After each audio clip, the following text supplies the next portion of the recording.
ऐसी स्टोरीज देखने के लिए हमारे चैनल टॉप स्टोरीज को सब्सक्राइब करें। कभी कभी किस्मत हमें अंधेरे कुएं में धकेल देती है, वर हम समझते हैं शायद बस अब यही अंजाम है। लेकिन जो हाथ मिट्टी में गिरते हैं, अगर वो हार न माने तो वही हाथ खेतों में सोना उगा सकते हैं। रामदीन एक छोटे से गांव धौलपुर का किसान था।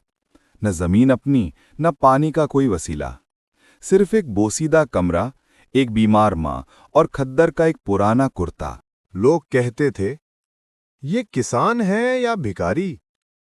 मगर रामदीन सिर्फ एक बात कहता था, कर्म करता जा, फल मिलेगा, वक्त चाहे जितना भी ले। सुबह सूरज से पहले उठना, दूसरों के खेतों में काम करना, शाम को आकर माँ के पांव दबाना और कभी-कभी बगैर खाए सोना, ये जिंदगी उसका मामूल बन गई थी। एक दिन माँ की सांसें तेज हो गईं, दवा के पैसे नहीं थे। रामदीन गांव के हर दरवाजे पर गया, लेकिन सबने कहा, हम खुद मोहताज हैं रामदीन, माफ कर दे।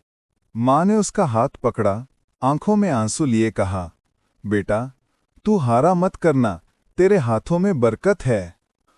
और फिर माँ खामोश हो गई। उस दिन रामदीन टूटा नहीं, बना।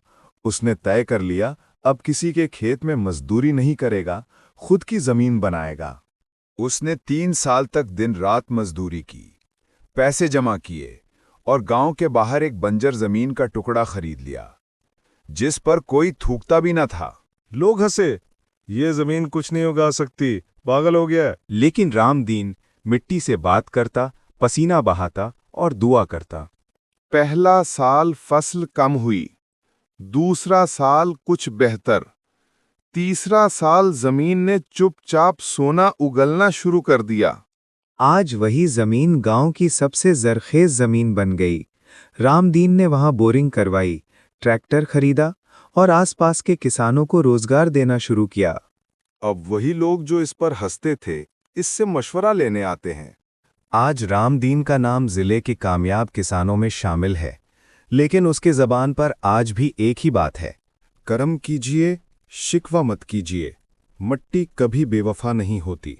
और वो मट्टी जिसे लोग बेकार समझते थे, उसी मट्टी ने रामदीन के कदम चूमे। अगर आप भी जिंदगी के अंधेरे में फंसे हुए हैं, तो बस एक बात याद रखें, कर्म करते जाइए, वक्त आपका जरूर आएगा।